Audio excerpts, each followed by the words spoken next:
একটা ছেলে হয়ে তিনটা মেয়ের জীবন নষ্ট করে দিল, আর আমরা পাবলিক মজা নিচ্ছি, দেখতেছি, তাদেরকে সাপোর্ট করতেছি, তাদের লাইভ দেখার জন্য ওয়েট করছি। আমার বাসায় কাজ করার যোগ্যতা আছে? আসল রূপ দেখতে পাচ্ছেন? সিজারের সময় তোর মা বাবা উপস্থিত থাকতে আমার আম্মুর চুরি বন্ধ রেখে আমি তারপরে বিল পেমেন্ট দিছি। তোর মা বাবা তো দিল না 5,000 টাকাও। ছোট বউয়ের সিজার হচ্ছে, সেখানে বড় বউ তার আম্মুর চুরি বন্ধক রেখে টাকা দিছে, তার মানে হসপিটালের বিল পে করছে। সো এখান থেকে কি বোঝা যাচ্ছে না যে বড় বউয়ের কথা মতোই সব হইতো? ছোট বউটা যেটা বলছে তার কিন্তু একটু হলেও প্রমাণ ওনার কথাতেই পাওয়া যাচ্ছে, তাই না? ভালো মানুষদেরকেও মানুষ খারাপ ভাবা শুরু করে এই এদের মতো কিছু মানুষদের জন্য। কেউ সত্যি সত্যি বিপদে পড়ছে, যদি মানে সাপোর্ট চায়, হেল্প চায়, মানুষ করে না, ইচ্ছে করে, বিশ্বাসই করতে পারে না। কি জানাচ্ছে, কি মেসেজ দিচ্ছে সমাজে? দুই বিয়ে করো ভাই, সুখে শান্তিতে থাকতে পারবা, আজকে এই বউকে সময় দিবা, কালকে ওই বউকে সময় দিবা। ওরে সর্বনাশ, কত সুখী জীবন। আমার এই উচিত কথা বলার জন্য আমি অনেকের কাছে অপ্রিয়, আর অনেকের কাছে প্রিয়। এই সোশ্যাল মিডিয়ায় অনেকেই আমাকে পছন্দ করে, সত্যের পক্ষে কথা বলি, অনেকে আমাকে পছন্দ করে। সো আপনাদের জন্যই আমার ভিডিও বানানোর। আজকে আমি যে টপিকটা নিয়ে কথা বলবো, যাদেরকে নিয়ে কথা বলবো, এদেরকে নিয়ে আমার বিন্দুমাত্র ইচ্ছা ছিল না কথা বলার, কারণ আমি এদেরকে টোটালি ঘৃণা করি। ঘৃণা করার কারণ এরা বাংলাদেশে এটা ছড়াচ্ছে যে দুই বিয়ে করেও সুখে শান্তিতে থাকা যায়, যেখানে কখনোই সতীনের ঘর করতে পারে না, সাপ আর বেজির মতো সংসার কেউই করতে পারে না। একটা মেয়ে একটা তার ভালোবাসার মানুষ হতে পারে, সেটা তার বয়ফ্রেন্ড হতে পারে, হাজবেন্ড। একটা মেয়ে যখন একটা ছেলেকে মন থেকে ভালোবাসে, ভালোবাসার পর বিয়ের আগে হোক বিয়ের পরে হোক, কখনোই সেই ভালোবাসার মানুষটার ভাগ অন্য কাউকে দিতে পারে না। আর যে দেয় সে আসলেই কতখানি ভালোবাসে সেটারও একটা প্রশ্ন আসে। সো আজকে কি কয়েকটা কথা বলবো, তার আগে একটু ভিডিও ক্লিপ দেখে নিয়ে চলেন।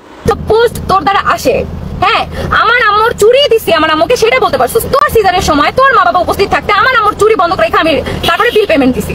তোর মা বাবা তো দিল না 5,000 টাকাও।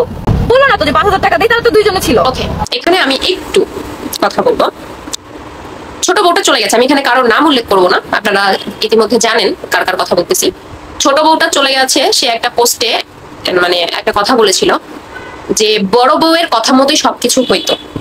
সো এটার একটা প্রমাণ আমরা এই যে মানুষ কথা বলতে বলতে অনেক সময় নিজের কথা নিজেই বলে ফেলে, বা নিজের গোমর নিজেই ফাঁস করে দেয়, এমন একটা বিষয়। ছোট বউয়ের সিজার হয়েছে, সো সেই সিজারের টাকা কে দিবে? ছেলেটা, হাজবেন্ডটা। বড় বউয়ের জন্য যদি 5 টাকা খরচ করে, ছোট বউয়ের জন্য 5 টাকা খরচ করবে। এটা দুই বউয়েরই সমান অধিকার। ছোট বউয়ের সিজার হচ্ছে, সেখানে ছেলের কোনো আমরা হচ্ছেই পাচ্ছি না। বড় বউ তার আম্মুর চুরি বন্ধক রেখে টাকা দিছে, তার মানে হসপিটালের বিল পে করছে। সো এখান থেকে কি বোঝা যাচ্ছে না যে বড় বউয়ের কথা মতোই সব হইতো? ছোট বউটা যেটা বলছে তার কিন্তু একটু হলেও প্রমাণ ওনার কথাতেই পাওয়া যাচ্ছে, তাই না? এর মধ্যে আমি এখন একটা ক্লিপ দেখাবো। অনেকেই ইতিমধ্যে লাইভ দেখেছেন। মানুষ যতটা ভালো সাজে, যতটা ভালো দেখায়, আসলে তার ভিতরের রূপটা অতটাই ভালো কিনা তার প্রমাণটা একটু দেই। আমার মনে আছে, আমার মা এসে তোর কান্না থামাইছে, তোর কান্না দেখা একটু জাস্ট দেখেন, তারপরে বলতেছি। কালকে তোর বাবারে ফোন দিছে, তোর বাবা বলে কি, আপনি আইসেন না, এখানে মানুষ অনেক অপমান করবে। আমার মারে অপমান করার যোগ্যতা আছে তোর বাসার মানুষের? পারলে আয় তো আমার বাসায় আয়। আছে, হ্যাঁ, আমার মার বাসায় কাজ করার যোগ্যতা আছে? তোর বাসার মানুষ আমার আম্মুর অপমান করবে? এত বড় আমার মানে বাসায় কাজ করার যোগ্যতা আছে, এটা কিন্তু ছোট বউটাকে আর ছোট বউটার পরিবারকে বলা হয়েছে। আসল রূপ দেখতে পাচ্ছেন? এখন আমি এখানে একটা কথা বলি, অনেক মানুষ দোষারোপ করতেছে মাস্টার মাইন্ড বড় বউ।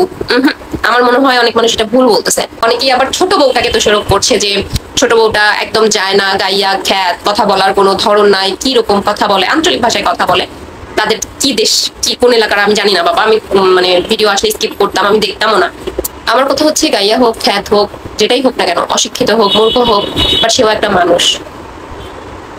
তারও একটা পরিচয় আছে, পরিচিতি আছে, তার একটা নাম আছে, তার বাবা আছে, তার মা আছে, তার পরিবার আছে। তার যোগ্যতা নাই, এই জন্যই কি সুযোগ বুঝে তাকে হাজবেন্ডের ভাগ দেওয়া হয়েছিল? বুঝে শুনেই। আমি একটা কথা বলি আপনাদের, অনেকে অনেক ভাবে ওপিনিয়ন শেয়ার করতেছে, অনেকে অনেকের মানে মতামত জানাচ্ছে। অনেকেই বলতেছে বড় বউয়ের দোষ, অনেকেই বলতেছে ছোট বউয়ের দোষ, কেন বিপদ দেখে পালালো, এরকম ধরনের কথা। ভিতরের কাহিনী আমরা এখনো সম্পূর্ণ কেউ জানি না। অবশ্যই আরো অনেক কাহিনী আছে যেটা আস্তে আস্তে আমাদের সামনে আসবে। তবে আমি এখানে খুঁজে পাচ্ছি ছেলেটার দোষ। একটা ছেলে হয়ে তিনটা মেয়ের জীবন নষ্ট করে দিল, আর আমরা পাবলিক মজা নিচ্ছি, দেখতেছি, তাদেরকে সাপোর্ট করতেছি, তাদের লাইভ দেখার জন্য ওয়েট করছি।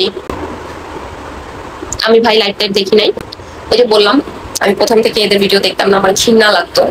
বিকজ তারা কি প্রেজেন্ট করছে বাংলাদেশে, তাদেরকে দেখে আরো দুই একজন যে এমন করে নাই এমনটা না, করতেছে এমনটাই। হ্যাঁ, 2 বিয়ে করে 2 বউকে নিয়ে সংসার করতেছে, পরিশেষে কি নাম পাবে শুধু দেখেন।